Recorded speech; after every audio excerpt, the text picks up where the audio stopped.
All board game rants here. You will find everything solo tabletop gaming and more. Right now, I'm going to go over how to play Castles of Burgundy all by your little lonesomes. Didn't even know you could do that. Mayhaps you'll check this out. All right, here we are. This is the setup. We got a two-player.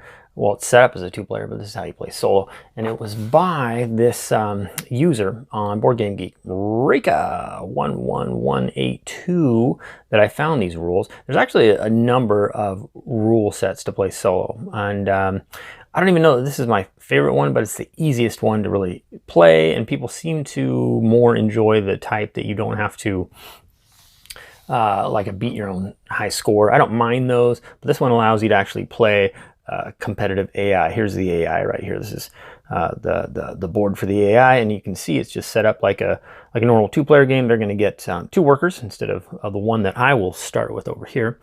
And everything, they got two random goods there. They got their castles set up, and I'm just playing on the basic boards. And over here, got my rando goods, and I'm set up, and the board is set up. And the AI is going to be eligible for all scoring, and I'll be rolling my turn. I always get to start, and then the AI is going to get to go. The AI is represented by rolling the two die it would normally roll, but it's going to roll them one at a time, and I'll show you why. And also this here four-sided die. And yeah, I mean, you could use your phone, use a die app or something, but I happen to have one of these handy, and I'll show you why you need that. Basically, when the AI takes its turn, it's going to roll one die at a time. And so, first of all, it would roll that, and you look at this, and you're going to take a certain action with it. In this case, whatever it rolls, it's going to take the goods off of one of these depots represented. So when it rolled a one, if there was any goods here, it would take them. And if there is no goods, it takes nothing. Then you roll the second die, and that is going to determine, ooh, snake eyes. That is going to determine what tile it takes off from around the edges here. And when it rolls a one, one through a three, it's going to take either the leftmost tile or the topmost tile. And if instead it rolls a four through a six, it's going to take the bottommost tile or the rightmost tile. So I rolled a one, so in this case, it would come up here, and again, it takes top or leftmost, so it would take this tile right here. So the way it handles its play is pretty streamlined. You don't set it over here in storage at all. You take a tile right off the board and you place it in your territory. And the way it works is essentially you try to follow the rules like normal. You try to build adjacent if possible, and you'll try to score optimally for the AI. And so, for instance, this, and I could go here or I could go here, but it's going to go for the points, so I would place it right there. And buildings, AI, you don't even have to worry about this for the AI. It's nice. It just, you basically score points for finishing an area. So for instance, put it there, it would get 1 point, and then because we're in what, phase A, then it would pick up another 10 points. And you would score that right over here, just like normal.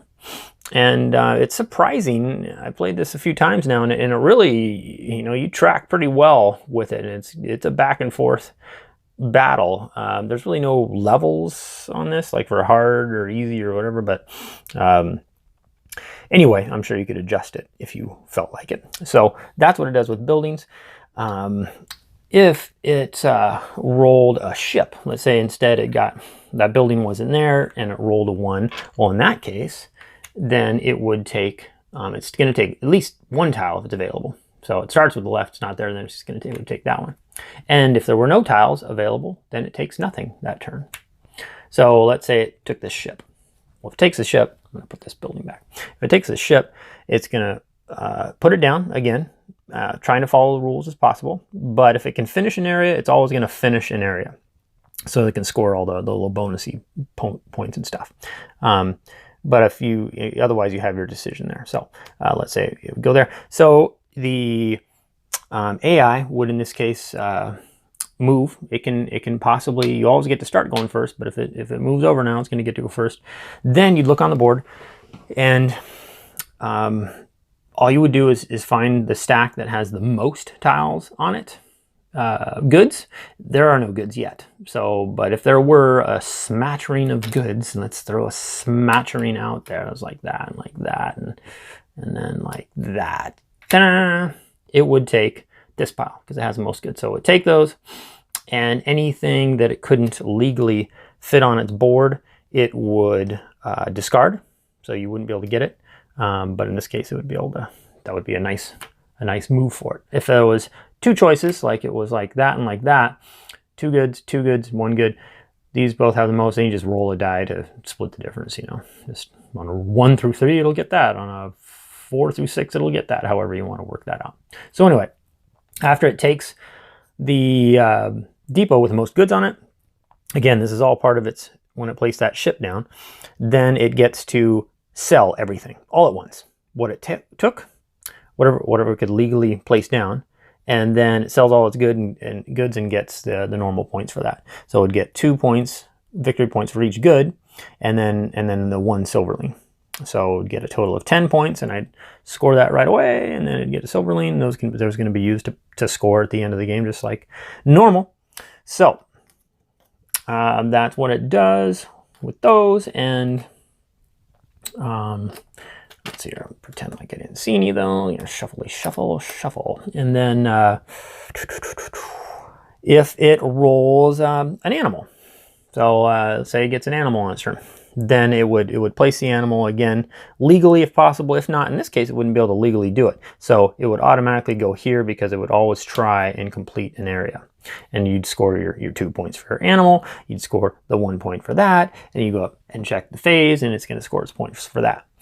And then later on, now you have to follow the adjacency rule if you can. If you can't, then you kind of get to place it wherever you want with that one caveat there. So that's the animal. Let me put this boat back. So if it rolled a 5, and remember it goes bottom right if you roll a 4, 5, or 6. So if it rolled a 5 and this was gone, then it would take the silverling or the mine, and it would put it down, and it's just basically going to act just like a silverling, a mine would. And was that about it? It's all the different little thing. Oh, yellow. If it takes a yellow, then it basically ignores these. It's just going to put them on the board to try and score those territories as possible. And if it does complete its colored area, it will grab these tiles up, and it does, trust me. So it'll score those like normal. And oh, the only thing is if any of these if it was like the one that gave you an extra victory point or something for each animal you put down, I think there's one of those, you would score those victory points. But otherwise, you basically ignore the powers on these yellows. And but if it's 4 for every certain type of building at the end of the game, then it will score that at the end of the game. And there are no building restrictions like for us. You can't put the same type of building in an area. You can put them in different areas, but the AI gets to cheat and gets to put anything it wants on those areas, and there's nothing we can do about it. And so it's simplified in that fashion there. So that is about it, and then back and forth. Oh, yes. So yes, what does this here do right here? So this really just all this does is affect taking these out here. So starting in round 2 though. So in round 1, I would take my turn. The AI would take their turn, but only roll these dice. and then round 2 would go, and then of course this tile goes out on the board, and I take my turn, and then now the AI would roll its dice, and then it gets to roll this, and it's just 1 through 4. You just use this 1, 2, 3, 4. It'll get whatever it gets. Let's say a roll, and it got a 3, so it would get this one. And these tiles are placed just like if you'd gotten them out here, and you place it immediately. So it never uses storage, just goes straight to the board. And then and then you'd want to place it optimally. So if you had, you know, big old sheep farming going on over here, you'd put it there if you could, but it always is going to try and complete an area first. So there you have it. That's really the gist of solo play, and you go back and forth and till the end, and then you're going to score normally and see if you beat the AI. So I think I will next play a few rounds, and you can get a better idea of the flow of it all. All right, here we go. We're gonna play through a phase here and the 5 rounds involved in that phase, just so you can see how this all comes together. I'll roll my die here. All right, we got this 5. So we're gonna grab this and we're gonna put it in that depot there. And we've got a couple of 2s to work with there. So we'll just, what we do, we'll go over here and we'll grab this greenie here, set it in there. That'll be 1 die that we've used, and then the other 2, well, we'll just sell this off. We're gonna go ahead and nab ourselves a couple points and grab our silverling here. Boop. Okay, there we go. And that's our other 2 that we use. Now we pop over to this guy. Remember, 1 at a time, and he doesn't roll the 4-sided die on the fourth round, or on the first round. That's what I'm trying to say. Number 4. So we look to see, is there anything on depot number 4? So he gets no goods. Second die roll. Rolls a 1. All right, so top and leftmost. Number 1, leftmost would be that. It's a building. He puts it straight away on, and again, he doesn't have to worry about the numbers here or matching up anything. He just gets to put it right on his board. He's going to complete an area if he can. He does so. And you don't pay attention at all to any of the stuff. And for placing that down, he's going to get a point. And then for the phase, 10 more points, because he's a big jerk. So 11. There he goes. He's off and racing. Back to us. There we go. Got the 2 coming up. This is going to go right there. And then I got a nice 5 and a 1 there. So we're going to go ahead and grab, well, let's just grab this boat. That 1. And then let's just go ahead and put said boat down with our 5. And by doing that, well, we're going to bump up our gizmo there. We're going to grab this good, put it on our pile there.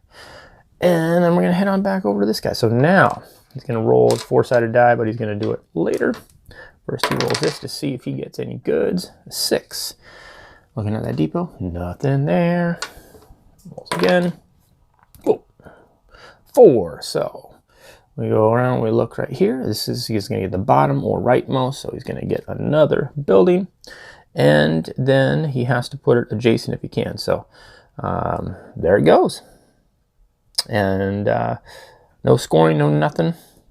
However, now he rolls the 4-sided die. He gets a, what is that? The 2. You see that 2? And so that just means over here, he's going to grab, this would be 1, represents 2. He grabs another building, and he gets to put another building down. And it can go here or here. So here's where a little bit of strategy plays. You know, I don't, maybe want him to be able to complete that if he gets an animal, and this was here, well, he could just put that animal there. Whereas for now, he'd have to put it over there and not necessarily complete anything. So I'll put it right there. Make it a little tougher on him. Okay, my turn again. Oh, dice went everywhere. There's that. Excuse me. 2. Let's put this on. Uh-oh, stacking up over there. Something to keep an eye on. And then we got a 3 and a 1. So let's see here. You know what? I'm going to use this 1, and we're just going to sell off these goods as well. Boop. We're going to get 2, 4 points for that. We're going to get a silverling. Ha-ha. Now, you know what? I'm going to use my 2 silverling. 2, just 2. And I'm going to go out here. I'm going to grab these here sheep. There's some good looking sheep, and I do not want the AI to get them. I still have my 3 that I can use here. And, well, let's see here. I think I'm just going to go over here, and we're just going to go some animals. We're gonna go with some animals this time. I just got to get over there, of course. So that, well, you know what? That probably wasn't a very good move because I got to get over there. So let's grab this building here first. All right, there's that building. And back over to the AI. Rolls first time. It's a 4. We look, whoop, nothing. And we roll a second die. 6. All right, bottommost, rightmost. So he's going to take these cows. See, there you go. He would have been able to complete that. No longer. He has to just put it over here. Does it really matter? I don't really think so. So we'll just put it there. He, however, does get his 2 points. And now he rolls the die, and it's a 3. And we look up here, and this represents 1, 2, 3. Nothing there because I took those. Ha! And so here he does not get anything. All right, and we're in round number 4. 1. Put this out there. Okay, we got a 2 and a 6. And let's see here. Well, you know what? I need to get, I'm going to use this 2 with my worker. So I just want to get this building out here so I can start getting over to my animals there. That building, by putting it down, allows me to grab a building. So out here, we'll just take that building. Got it. All right, now I got my 6 to work with here. And, yep, we'll use this. I'm gonna put that there, which allows me to do anything, which, sure, why not? Let's just put these, get our sheep going. Where am I going? Sheep. We'll grab our 4 points. 1, 2, 3, 4. And back over to the AI. Here we go, one at a time. 6 first. We'll look over here. Whoop, nothing there. Doesn't get any goods. Whoa, one goes crazy. There's the 1. We look up here. There's nothing there, so he doesn't get anything. This could be a good AI turn. And gets a 3. Ah, darn it. There's 1, 2. Wait, 1, 2, 3. Oh, that's right. He doesn't get anything. This would be the 4. So, AI, lousy turn, but still ahead. All right, there we go. And so this is the 5th and final round. That 4 means this goes right there. And then we got a 1 and a 2 to do something with. And we'll go ahead and just use this 1 to get this building out right here. And then, oh, come on. And then what does that allow me to do? That means I get to grab kind of anything. I think I'll go up and grab. Hey, you know what? That's silver. There's supposed to be a doohickey there. Well, whatever. I don't know where it went. So we'll just grab this. We'll say we grabbed that. And then with our 2, we'll just go ahead and well,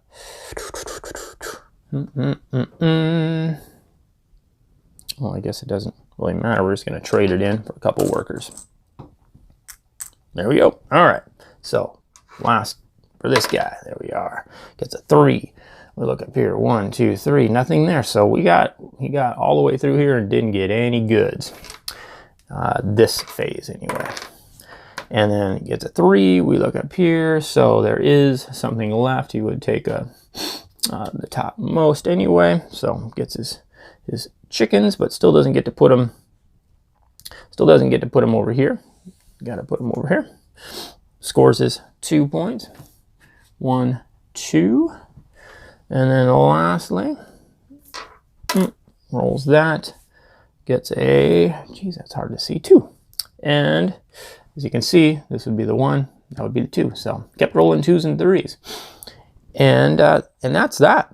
So pretty straightforward as far as, well, now I, of course, would reset everything, and you leave the goods there, but you reset all your buildings, you get your new phase of goods. Everybody gets their silverlings if they would, and you go on to the 2nd, and the 3rd, and the 4th, and the 5th, and then you're done, and then you score like a normal 2-player game, and you can see already He's got a bit of a lead on me there, but I think you'll find with this variant, it bounced back and forth nicely. It feels like a pretty good match. And there you have it. So maybe you noticed that elusive mine that I couldn't find. Maybe you noticed I pointed the wrong depot the one time for the AI. Neither one of those things changed much, but I did place a building and forgot to score my own territory. So instead of the AI being ahead by 5 points, I would have been ahead by about 5 or 6 points.